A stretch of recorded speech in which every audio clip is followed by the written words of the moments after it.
ಇವಾಗ ನಾವು ಕೆದವರು ಮಾಡಿರುವ 2 ಬಗ್ಗೆ ಡಿಸ್ಕಸ್ ಮಾಡೋಣ ಮತ್ತು ಅದ್ರ ಜೊತೆಗೆ ಬೇರೆ ಇನ್ಫಾರ್ಮೇಷನ್ ಕೂಡ ತಿಳ್ಕೊಳ್ಳೋಣ. ಅಂದರೆ KCET ವೆರಿಫಿಕೇಷನ್ ಸ್ಲಿಪ್ ಯಾವಾಗ ಬರ್ಬೋದು, ಕೌನ್ಸಿಲಿಂಗ್ ಯಾವಾಗಿಂದ ಸ್ಟಾರ್ಟ್ ಆಗ್ಬೋದು, ಮತ್ತು ಒಂದು ವೇಳೆ ನಿಮಗೆ ಇವಾಗ ರಿಸಲ್ಟನ್ನು ನೋಡ್ಕೊಂಡಿರಲ್ಲ, ಸೊ ಮೋರ್ ದ್ಯಾನ್ 1 ಲ್ಯಾಕ್ ನಿಮ್ಮದು ರ್ಯಾಂಕ್ ಬಂದಿದೆ, ಅದರಲ್ಲಿ ಸೀಟ್ ಸಿಗುತ್ತಾ ಇಲ್ಲ ಅಂತ ಡಿಸ್ಕಸ್ ಮಾಡೋಣ. ಸೊ ಇನ್ಫಾರ್ಮೇಷನ್ ನಿಮಗೆ ಯೂಸ್ಫುಲ್ ಆಗ್ಬೋದು, ಹಾಗಾಗಿ ವಿಡಿಯೋ ಲೈಕ್ ಮಾಡಿ ಮತ್ತು ವಿಡಿಯೋನ ಕಂಪ್ಲೀಟಾಗಿ ನೋಡೋಕ್ಕೆ ಟ್ರೈ ಮಾಡಿ. ಸೊ ಇವಾಗ ನಾವು ಫಸ್ಟಿಗೆ ಕೆದವರು ಮಾಡಿರುವ 2 ಬಗ್ಗೆ ಡಿಸ್ಕಸ್ ಮಾಡ್ತಾ ಇದ್ದಾರೆ. ಸೊ ಇಲ್ಲಿ ನೀವು ನೋಡ್ತಿರ್ಬೋದು, ಕೆಲವರು KCET ಎಕ್ಸಾಮ್ನ ಬರೆದಿದ್ದಾರೆ, ಬಟ್ ಆದರೂ ಕೂಡ ಅವರಿಗೆ ಆಬ್ಸೆಂಟ್ ಅಂತ ತೋರಿಸ್ತಾ ಇದೆ. ಮತ್ತು ಹಾಗೆಯೇ ಒಬ್ಬರು ಸ್ಟೂಡೆಂಟ್ CET ಎಕ್ಸಾಮ್ನ ಬರೆದಿದ್ದಾರೆ ಮತ್ತು ಅವ್ರದ್ದು PUC ಮಾರ್ಕ್ಸ್ ಕೂಡ 96% ಇದೆ, ಆದರೂ ಕೂಡ ಅವರಿಗೆ ರ್ಯಾಂಕ್ನ ಅನೌನ್ಸ್ ಮಾಡಿಲ್ಲ, ಅದೇ ಆಬ್ಸೆಂಟ್ ಅಂತ ಅಲ್ಲಿ ತೋರಿಸಿದ್ದಾರೆ. ಸೊ ಹಾಗಾಗಿ ಇದರಿಂದ ವಿದ್ಯಾರ್ಥಿಗಳಿಗೆ ಮತ್ತು ಪಾಲಕರಿಗೆ ತುಂಬ ಸಮಸ್ಯೆ ಆಗಿದೆ ಮತ್ತು ಅವರಿಗೆ ಟೆನ್ಷನ್ ಕೂಡ ಆಗಿದೆ. ನೆಕ್ಸ್ಟ್ ಬಂದುಬಿಟ್ಟು ಕೆಲವರು ಬಯಾಲಜಿ ಎಕ್ಸಾಮ್ನ ಬರೆದಿಲ್ಲ, ಆದರೂ ಕೂಡ ಅವರಿಗೆ ಬಯಾಲಜಿ ಮಾರ್ಕ್ಸ್ನ CET ಸ್ಕೋರ್ ಕಾರ್ಡ್ ಮೇಲೆ ಮೆನ್ಷನ್ ಮಾಡಿದ್ದಾರೆ. ಸೊ ಇದು ಯಾವ ಥರ ಆಗುತ್ತೆ ಅಂತ ಅವರಿಗೆ ಗೊತ್ತು. ಮತ್ತು ಇವಾಗ ಇಲ್ಲಿ ಒಂದು ಗೊಂದಲ ಕೂಡ ಇದೆ, ಅಂದರೆ ಕೆಲವರಿಗೆ ಅನುಮಾನ ಕೂಡ ಬರ್ತಾ ಇದೆ, ಅಂದರೆ ಕೆದವರು ಯಾವ ಥರ ಮಾರ್ಕ್ಸ್ನ ಕನ್ಸಿಡರ್ ಮಾಡಿಕೊಂಡು ರ್ಯಾಂಕ್ನ ಪಬ್ಲಿಷ್ ಮಾಡಿದಾರೆ ಹಂಗಂತ. ಇಲ್ಲಿ ಯಾವ ಸಬ್ಜೆಕ್ಟಲ್ಲಿ ಮತ್ತು ಯಾವ ಬೋರ್ಡ್ದು ಮತ್ತು KCET ಮಾರ್ಕ್ಸ್ನ ಎಷ್ಟು ಅವರು ಕನ್ಸಿಡರ್ ಮಾಡಿದಾರೆ ಹಂಗಂತ. ಯಾಕಂತ ಹೇಳಿದ್ರೆ ನಮಗೆಲ್ಲರಿಗೂ ಗೊತ್ತಿರೋ ಹಾಗೆ KCET ಎಕ್ಸಾಮಲ್ಲಿ ತುಂಬ ಔಟ್ ಆಫ್ ಸಿಲೆಬಸ್ ಕ್ವಶನ್ ಬಂದಿತ್ತು. ಸೊ ಹಾಗಾಗಿ ಎಷ್ಟು ಟೋಟಲ್ ಮಾರ್ಕ್ಸ್ನ ಅವರು ಕನ್ಸಿಡರ್ ಮಾಡಿಕೊಂಡು ರ್ಯಾಂಕ್ ಪಬ್ಲಿಷ್ ಮಾಡಿದ್ದಾರೆ ಅಂತ ಇದ್ರ ಬಗ್ಗೆ ಕ್ಲಾರಿಟಿನ ಕೊಟ್ಟಿಲ್ಲ.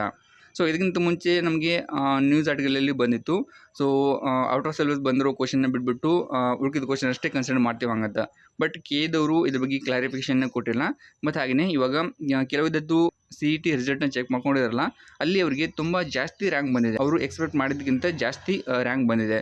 ಹಾಗಾಗಿ ಅವರಿಗೂ ಕೂಡ ತುಂಬ ಟೆನ್ಷನ್ ಆಗಿದೆ. ಸೊ ಕೆದವರು ಯಾವ ಥರ ಮಾರ್ಕ್ಸ್ನ ಕನ್ಸಿಡರ್ ಮಾಡಿದಾರೆ ಹಂಗಂತ. ಸೊ ಇದಕ್ಕಿಂತ ಮುಂಚೆ KCET ರಿಸಲ್ಟ್ನ ಪಬ್ಲಿಷ್ ಮಾಡಬೇಕಾದ್ರೆ ಅಥವಾ ಯಾವುದೇ ಬೋರ್ಡ್ದು ರಿಸಲ್ಟನ್ನು ಪಬ್ಲಿಷ್ ಮಾಡಬೇಕಾದ್ರೆ ಒಂದು ಕಾಮನ್ ಪ್ರೊಸೀಜರ್ ಇರುತ್ತೆ. ಸೊ ಮುಂಚೆ ಅವರು ಒಂದು ಪ್ರೆಸ್ ಮೀಟ್ನ ಕರೀತಾರೆ ಮತ್ತು ಅದರಲ್ಲಿ ಒಂದು ಡೇಟ್, ಟೈಮ್ ಮತ್ತು ವೆಬ್ಸೈಟ್ನ ಅನೌನ್ಸ್ ಮಾಡ್ತಾರೆ, ಈ ಒಂದು ಡೇಟಲ್ಲಿ ನಾವು ರಿಸಲ್ಟನ್ನು ಪಬ್ಲಿಷ್ ಮಾಡ್ತೀವಿ ಹಂಗಂತ. ಬಟ್ ಈ ವರ್ಷನ್ಗೆ KCET ರಿಸಲ್ಟ್ ಪಬ್ಲಿಷ್ ಮಾಡಬೇಕಾದ್ರೆ ಆ ಥರ ಏನೂ ಮಾಡಿಲ್ಲ, ಪ್ರೆಸ್ ಮೀಟ್ ಕೂಡ ಕರೆದಿಲ್ಲ ಮತ್ತು ಒಂದು ನೋಟಿಫಿಕೇಷನ್ ಕೂಡ ಬಿಟ್ಟಿಲ್ಲ ವೆಬ್ಸೈಟಲ್ಲಿ, ನಾವು ರಿಸಲ್ಟ್ನ ಈ ಒಂದು ಡೇಟ್ಗೆ ಬಿಡ್ತೀವಿ ಹಂಗಂತ. ಡೈರೆಕ್ಟಾಗಿ ಅವರು ರಿಸಲ್ಟ್ನ ಪಬ್ಲಿಷ್ ಮಾಡಿಬಿಟ್ಟಿದ್ದಾರೆ. ಹಾಗಾಗಿ ಇದರಿಂದ ಕೂಡ ತುಂಬ ಜನಕ್ಕೆ ಅನುಮಾನ ಆಗಿದೆ, ಏನು ಮಿಸ್ಟೇಕ್ ಆಗಿದೆ ಮತ್ತು ಕೆದವರು ಏನು ಮಾಡ್ತಿದ್ದಾರೆ ಹಂಗಂತ. ಇವಾಗ ನಾವು KCET ಕೌನ್ಸಿಲಿಂಗ್ದು ಅನಲೈಸಿಸ್ ಮಾಡಬೇಕಾದ್ರೆ, ಸೊ ಇದರಲ್ಲಿ ಟೋಟಲ್ ಎಷ್ಟು ಜನ ಬರೆದಿದ್ರು ಎಕ್ಸಾಮ್ನ ಮತ್ತು ಅಪ್ಲಿಕೇಶನ್ ಎಷ್ಟು ಜನ ಹಾಕಿದ್ರು ಮತ್ತು ಎಷ್ಟು ಜನ ವಿದ್ಯಾರ್ಥಿಗಳು ಎಲಿಜಿಬಲ್ ಆಗಿದ್ದಾರೆ ಹಂಗಂತ. ಸೊ ಇವಾಗ ನಾವು ಹೇಳಬೇಕಾದ್ರೆ ಆಲ್ಮೋಸ್ಟ್ 3,50,000 ವಿದ್ಯಾರ್ಥಿಗಳು ಅಪ್ಲಿಕೇಶನ್ನ ಹಾಕಿದ್ರು, ಅದರಲ್ಲಿ ಎಕ್ಸಾಮ್ ಬರೆದವರು 3,10,000ಕ್ಕಿಂತ ಜಾಸ್ತಿ ವಿದ್ಯಾರ್ಥಿಗಳು ಎಕ್ಸಾಮ್ನ ಬರೆದಿದ್ರು. ಮತ್ತು ಹಾಗೆಯೇ ಇದರಲ್ಲಿ ಇಂಜಿನಿಯರಿಂಗಲ್ಲಿ 2.7 ಲ್ಯಾಕ್ಸ್, ಫಾರ್ಮಸಿಸ್ ಕೋರ್ಸಲ್ಲಿ 2.15 ಲ್ಯಾಕ್ಸ್, ವೆಟರ್ನರಿಯಲ್ಲಿ 2.19 ಲ್ಯಾಕ್, ಬಿ ಫಾರ್ಮಾದಲ್ಲಿ 2.78, ಫಾರ್ಮಟಿಯಲ್ಲಿ 2.79 ಮತ್ತು BSc ನರ್ಸಿಂಗಲ್ಲಿ 2.28 ಲ್ಯಾಕ್ ವಿದ್ಯಾರ್ಥಿಗಳು ಎಲಿಜಿಬಲ್ ಆಗಿರ್ತಾರೆ. ಸೊ ಇವಾಗ ನಮಗೆ ಫೈನಲ್ ಕೀ ಆನ್ಸರ್ ಕೂಡ ಬಿಟ್ಟಿದ್ದಾರೆ. ಸೊ ನೀವು ವೆಬ್ಸೈಟಿಗೆ ಹೋಗಿ ಅಲ್ಲಿ ಕೂಡ ನಿಮಗೆ ಬೇಕಿದ್ದರೆ ಕೀ ಆನ್ಸರ್ನ ಚೆಕ್ ಮಾಡ್ಕೋಬೋದು. ಸೊ ಅದರದ್ದು ಇವಾಗ ಏನೂ ಯೂಸ್ ಇಲ್ಲ, ಬಟ್ ಆದರೂ ಕೂಡ ನಿಮಗೆ ಬೇಕಿದ್ದರೆ ಚೆಕ್ ಮಾಡ್ಕೋಬೋದು. ಮತ್ತು ಹಾಗೆಯೇ ಕೆಲವು ವಿದ್ಯಾರ್ಥಿಗಳಿಗೆ ರ್ಯಾಂಕ್ ಅನೌನ್ಸ್ ಆಗಿಲ್ಲ, ಸೊ ಅವರು ಸ್ವಲ್ಪ ಮಿಸ್ಟೇಕ್ನ ಮಾಡಿರ್ಬೋದು, ಹಾಗಾಗಿ ಅವ್ರದ್ದು ರ್ಯಾಂಕ್ ಹೋಲ್ಡ್ ಮಾಡಿರ್ಬೋದು. ಅದೇ ಕೆಲವು ವಿದ್ಯಾರ್ಥಿಗಳು ಮಾರ್ಕ್ಸ್ನ ಎಂಟರ್ ಮಾಡಿರೋದಿಲ್ಲ, ಮತ್ತು ಕೆಲವು ವಿದ್ಯಾರ್ಥಿಗಳು ಡೇಟ್ ಆಫ್ ಬರ್ತ್ ಆಗಿರ್ಬೋದು ಮತ್ತು ಬೇರೆ ಇನ್ಫಾರ್ಮೇಷನ್ ಆಗಿರ್ಬೋದು ಅದನ್ನು ಮೆನ್ಷನ್ ಮಾಡಿರೋದಿಲ್ಲ, ಹಾಗಾಗಿ ಅವ್ರದ್ದು ರ್ಯಾಂಕ್ ಹೋಲ್ಡಲ್ಲಿ ಇರ್ಬೋದು. ಸೊ ಅದನ್ನು ನೀವು ಕರೆಕ್ಷನ್ ಮಾಡಿಕೊಂಡ್ರೆ ನಿಮಗೆ KCET ರಿಸಲ್ಟ್ ಅಲ್ಲಿ ತೋರಿಸುತ್ತೆ. ನೆಕ್ಸ್ಟ್ ಬರೋದು ಇವಾಗ ನಮಗೆ KCET ಕೌನ್ಸಿಲಿಂಗ್ ಯಾವಾಗಿಂದ ಸ್ಟಾರ್ಟ್ ಆಗ್ಬೋದು ಹಂಗಂತ. ಸೊ ಇವಾಗ ನಮಗೆ ನೀಟ್ ಮತ್ತು KCET ಕೌನ್ಸಿಲಿಂಗ್ನ ಒಂದೇ ಟೈಮಲ್ಲಿ ನಡೆಸ್ತೀವಿ ಅಂತ ಹೇಳಿದ್ದಾರೆ. ಹಾಗಾಗಿ ಇದು ನಮಗೆ ಡಿಪೆಂಡ್ ಇರೋದು MCC ಕೌನ್ಸಿಲಿಂಗ್ ಮೇಲೆ ಡಿಪೆಂಡ್ ಇರುತ್ತೆ. ಸೊ ಫಸ್ಟಿಗೆ ಇವಾಗ ನೀಟ್ದು ರಿಸಲ್ಟ್ ಬರಬೇಕಾಗುತ್ತೆ. ನೀಟ್ದು ರಿಸಲ್ಟ್ ಅನೌನ್ಸ್ ಆದ ನಂತರ MCCದವರು ಫಸ್ಟ್ ರೌಂಡ್ ಕೌನ್ಸಿಲಿಂಗ್ನ ಮಾಡ್ತಾರೆ. ಫಸ್ಟ್ ರೌಂಡ್ ಕೌನ್ಸಿಲಿಂಗ್ ಆದ ನಂತರ ಕೆದವರು ಫಸ್ಟ್ ರೌಂಡ್ ಕೌನ್ಸಿಲಿಂಗ್ನ ಸ್ಟಾರ್ಟ್ ಮಾಡ್ತಾರೆ. ಸೊ ಅಲ್ಲಿ ನಮಗೆ KCET ಮತ್ತು ನೀಟ್ ಕೌನ್ಸಿಲಿಂಗ್ನ ಒಂದೇ ಟೈಮಲ್ಲಿ ನಡೆಸ್ತಾರೆ. ಸೊ ಇದು ನಮಗೆ ಡಿಪೆಂಡ್ ಇರೋದು ನೀಟ್ ಸ್ಕೋರ್ ಮೇಲೆ ಮತ್ತು ನೀಟ್ ಫಸ್ಟ್ ರೌಂಡ್ ಕೌನ್ಸಿಲಿಂಗ್ ಮೇಲೆ ಡಿಪೆಂಡ್ ಇರುತ್ತೆ. ಬಟ್ ಇದ್ರ ಬಗ್ಗೆ ನಾವು ಎಕ್ಸಾಕ್ಟ್ಲಿ ಹೇಳೋಕ್ಕಾಗಲ್ಲ ಯಾವಾಗಿಂದ ಸ್ಟಾರ್ಟ್ ಆಗುತ್ತೆ ಅಂತ. ಯಾಕಂತ ಹೇಳಿದ್ರೆ ಇವಾಗ ಕೆದವರು ಇನ್ನೂ ಫಿಸಿಕಲ್ ಟೆಸ್ಟ್ನ ಮಾಡಿಲ್ಲ PH ಕ್ಯಾಂಡಿಡೇಟ್ಗೆ. ಸೊ ಇವಾಗ ಫಿಸಿಕಲ್ ಟೆಸ್ಟ್ನ ಮಾಡಿದ ನಂತರ ಎಲ್ಲ ಕ್ಯಾಂಡಿಡೇಟ್ದು ವೆರಿಫಿಕೇಷನ್ ಮುಗಿದ ನಂತರ ನಮಗೆ ವೆರಿಫಿಕೇಷನ್ ಸ್ಲಿಪ್ನ ಬಿಡ್ತಾರೆ ಮತ್ತು ಕೌನ್ಸಿಲಿಂಗ್ ಯಾವಾಗಿಂದ ಸ್ಟಾರ್ಟ್ ಮಾಡ್ತೀವಿ ಅಂತ ಒಂದು ನೋಟಿಫಿಕೇಷನ್ ಕೂಡ ಬಿಡ್ತಾರೆ, ಅಂದರೆ ಒಂದು ಟೈಮಿಂಗ್ ಕೂಡ ಕೊಡ್ತಾರೆ. ಸೊ ಇದು ನಾವು ಕೆಲವು ಇನ್ಫಾರ್ಮೇಷನ್ನ ನೋಡ್ಕೊಂಡ್ವಿ. ಮತ್ತು ಹಾಗೆಯೇ ನೆಕ್ಸ್ಟ್ ಬಂದುಬಿಟ್ಟು ಕೆಲವರು ಕೇಳ್ತಾ ಇದ್ರಿ ನಮ್ಮದು ರ್ಯಾಂಕ್ ಎಷ್ಟು ಬಂದಿದೆ, ಇವಾಗ ನಮಗೆ KCET ಕೌನ್ಸಿಲಿಂಗಲ್ಲಿ ಯಾವುದಾದ್ರೂ ಸೀಟ್ ಸಿಗುತ್ತಾ ಇಲ್ಲ ಅಂತ. ಮತ್ತು ಕೆಲವರು ಕೇಳ್ತಾ ಇದ್ರಿ ನಮ್ಮದು ಇಂಜಿನಿಯರಿಂಗ್ ರ್ಯಾಂಕ್ ಎಷ್ಟಿದೆ, ಸೊ ಹಾಗಾಗಿ ಇಂಜಿನಿಯರಿಂಗ್ ಸೀಟ್ಸ್ ಸಿಗುತ್ತಾ ಇಲ್ಲ ಹಂಗಂತ. ಸೊ ಇಲ್ಲಿ ನಾವು ಹೇಳಬೇಕಾದ್ರೆ ನಿಮಗೆ ಯಾವುದಾದ್ರೂ ಕೋರ್ಸಲ್ಲಿ ಎಷ್ಟಾದರೂ ರ್ಯಾಂಕ್ ಬಂದರೂ ಕೂಡ ನೀವು ಕೌನ್ಸಿಲಿಂಗಲ್ಲಿ ಪಾರ್ಟಿಸಿಪೇಟ್ ಮಾಡ್ತೀರ ಅಂತ ಹೇಳಿದ್ರೆ ಅಥವಾ ಆಪ್ಷನ್ ಎಂಟ್ರಿನ ಮಾಡ್ತೀರ ಅಂತ ಹೇಳಿದ್ರೆ ಅಲ್ಲಿ ನಿಮಗೆ ಡೆಫಿನೆಟಾಗಿ ಯಾವುದಾದ್ರೂ ಸೀಟ್ ಸಿಗುತ್ತೆ. ಅಂದರೆ ಇವಾಗ ಯಾರು ಎಲಿಜಿಬಲ್ ಆಗಿರ್ತಾರೆ ಎಲ್ಲ ಕ್ಯಾಂಡಿಡೇಟ್ಗೆ ಸೀಟ್ ಸಿಗುತ್ತೆ. ಬಟ್ ಇದು ಡಿಪೆಂಡ್ ಇರೋದು ನಿಮ್ಮದು ರ್ಯಾಂಕ್ ಮೇಲೆ ಡಿಪೆಂಡ್ ಇರುತ್ತೆ. ಮತ್ತು ಹಾಗೆಯೇ ನೀವು ಎಷ್ಟು ಆಪ್ಷನ್ ಎಂಟ್ರಿ ಮಾಡಿರ್ತೀರಿ ಅದ್ರ ಮೇಲೆ ಡಿಪೆಂಡ್ ಇರುತ್ತೆ. ಸೊ ಒಂದು ವೇಳೆ ನಿಮ್ಮದು ರ್ಯಾಂಕ್ ತುಂಬ ಜಾಸ್ತಿ ಇದೆ ಅಂತ ಹೇಳಿದ್ರೆ ನೀವು ಕಟ್ ಆಫ್ನ ನೋಡಿಕೊಂಡು ಜಾಸ್ತಿ ಕಾಲೇಜ್ನ ಸೆಲೆಕ್ಟ್ ಮಾಡ್ಕೋಬೇಕಾಗುತ್ತೆ. ಅಂದರೆ ಆಪ್ಷನ್ ಎಂಟ್ರಿ ಪ್ರೊಸೆಸ್ ಬಂದಿರುತ್ತೆ. ಸೊ ಅದ್ರ ಬಗ್ಗೆ ನಾನು ಡೀಟೇಲಾಗಿ ವಿಡಿಯೋ ಮಾಡಿದ್ದೀನಿ, ಯಾವ ಥರ ನೀವು ಆಪ್ಷನ್ ಎಂಟ್ರಿ ಮಾಡಬೇಕು ಮತ್ತು ಯಾವ ಥರ ಕೋರ್ಸಸ್ನ ಸೆಲೆಕ್ಟ್ ಮಾಡ್ಕೋಬೇಕು ಹಾಗಂತ. ಸೊ ಅದನ್ನು ನೀವು ನೋಡ್ಕೊಂಡಿಲ್ಲ ಅಂತ ಹೇಳಿದ್ರೆ ಆ ವಿಡಿಯೋದು ಲಿಂಕ್ ನಾನು ಈ ವಿಡಿಯೋದು ಡಿಸ್ಕ್ರಿಪ್ಷನ್ ಬಾಕ್ಸಲ್ಲಿ ಕೊಡೋಕ್ಕೆ ಟ್ರೈ ಮಾಡ್ತೀನಿ. ತಪ್ಪದೆ ಅದನ್ನು ನೋಡ್ಕೊಳ್ಳಿ. ನಿಮಗೆ ಕೌನ್ಸಿಲಿಂಗ್ ಪ್ರೊಸೆಸ್ ಅಥವಾ ಆಪ್ಷನ್ ಎಂಟ್ರಿ ಪ್ರೊಸೆಸ್ ಯಾವ ಥರ ಇರುತ್ತೆ ಅಂತ ಗೊತ್ತಾಗುತ್ತೆ. ಸೊ ಇವಾಗ ನಾನು ಸ್ಕ್ರೀನ್ ಮೇಲೆ ತೋರಿಸ್ತಿದ್ದೀನಲ್ಲ ಆ ಒಂದು ಕಟ್ ಆಫ್ ಕೂಡ ನೀವು ನೋಡ್ಕೊಳ್ಳಿ. So more than 1 lakh rank ಇದ್ದವ್ರಿಗೂ ಕೂಡ ಇಂಜಿನಿಯರಿಂಗ್ ಸೀಟ್ ಸಿಕ್ಕಿದೆ. ಬಟ್ ನಿಮಗೆ ಮೋರ್ ದ್ಯಾನ್ 1 ಲ್ಯಾಕ್ ರ್ಯಾಂಕ್ ಇದ್ದರೆ ಚೆನ್ನಾಗಿರೋ ಕಾಲೇಜ್ ಸಿಗುತ್ತೆ ಮತ್ತು ಚೆನ್ನಾಗಿರೋ ಬ್ರ್ಯಾಂಚ್ ಸಿಗುತ್ತೆ ಅಂತ ಹೇಳೋಕ್ಕಾಗಲ್ಲ. ಸೊ ನಿಮಗೆ ಯಾವುದಾದ್ರೂ ಕಾಲೇಜ್ ಸಿಗುತ್ತೆ, ಬಟ್ ಡೆಫಿನೆಟಾಗಿ ಸಿಗುತ್ತೆ.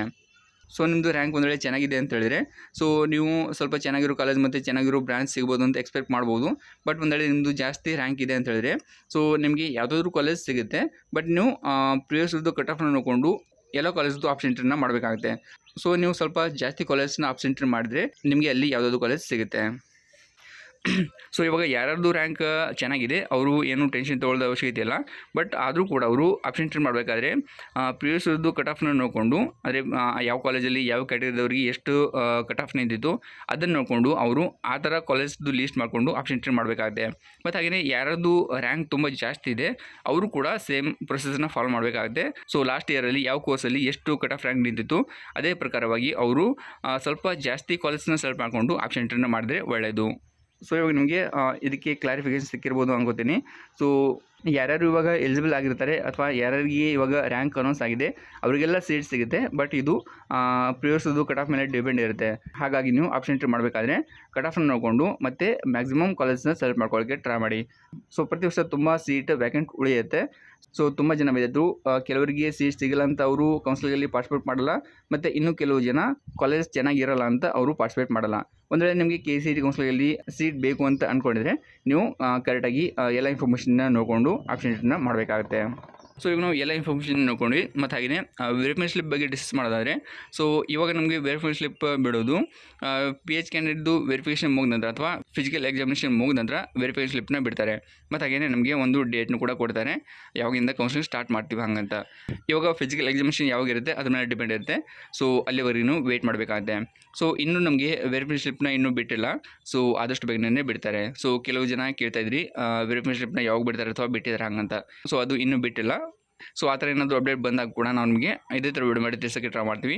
ಅದಕ್ಕೋಸ್ಕರ ನೀವೇನಾದ್ರು ನಮ್ಮ ಚಾನಲ್ಗೆ ಆಲ್ರೆಡಿ ಸಬ್ಸ್ಕ್ರೈಬ್ ಮಾಡ್ಕೊಂಡಿದ್ರೆ ಅದರ ನೋಟಿಫಿಕೇಷನ್ ನಿಮಗೆ ಬರುತ್ತೆ. ಬಟ್ ಯಾರು ಸಬ್ಸ್ಕ್ರೈಬ್ ಮಾಡ್ಕೊಂಡಿಲ್ಲ ದಯವಿಟ್ಟು ಇವಾಗ ಸಬ್ಸ್ಕ್ರೈಬ್ ಮಾಡ್ಕೊಳ್ಳಿ. ಯಾಕಂತ ಹೇಳಿದರೆ ಎಲ್ಲ ನಿಮಗೆ KCET ನೀಟ್ ಕೌನ್ಸಿಲಿಂಗ್ ಬಗ್ಗೆ ಮತ್ತು ಎಲ್ಲ ಪ್ರೊಸೀಜರ್ ಬಗ್ಗೆ ನಾವು ಟೈಮ್ ಟು ಟೈಮ್ ನಿಮಗೆ ಗೈಡೆನ್ಸ್ ಮತ್ತು ಇನ್ಫಾರ್ಮೇಷನ್ನ ಕೊಡ್ತಾ ಇದ್ವಿ. ಹಾಗೆಯೇ ನಾನು KCET ವೆರಿಫಿಕೇಷನ್ ಸ್ಲಿಪ್ ಯಾವ ಥರ ಇರುತ್ತೆ ಮತ್ತು ಅದರಲ್ಲಿ ಏನೇ ಇನ್ಫಾರ್ಮೇಷನ್ ಕೊಟ್ಟಿರ್ತಾರೆ ಅಂತ ಆಲ್ರೆಡಿ ವಿಡಿಯೋ ಮಾಡಿ ತಿಳಿಸಿದ್ದೀನಿ. ಸೊ ಅದರದ್ದು ಲಿಂಕ್ ಕೂಡ ನಾನು ಈ ವಿಡಿಯೋದು ಡಿಸ್ಕ್ರಿಪ್ಷನ್ ಬಾಕ್ಸಲ್ಲಿ ಕೊಡೋಕ್ಕೆ ಟ್ರೈ ಮಾಡ್ತೀನಿ. ಅದನ್ನು ಕೂಡ ನೀವು ಚೆಕ್ ಮಾಡ್ಕೊಳ್ಳಿ. ಸೊ ಇವಾಗ ಈ ವಿಡಿಯೋ ಅಷ್ಟೇ. ಸೊ ಈ ಒಂದು ಇನ್ಫಾರ್ಮೇಷನ್ ನಿಮಗೆ ಯೂಸ್ಫುಲ್ ಅನಿಸಿದ್ರೆ ವಿಡಿಯೋಗೆ ಲೈಕ್ ಮಾಡಿ ಮತ್ತು ಇದನ್ನು ಬೇರೆ ಫ್ರೆಂಡ್ಸ್ ಗ್ರೂಪಲ್ಲಿ ಕೂಡ ಶೇರ್ ಮಾಡಿ ಅವ್ರು ಕೂಡ ವಿಡಿಯೋಗೆ ತಿಳ್ಕೊತಾರೆ. Thank you so much for watching. Seen next video. Tata.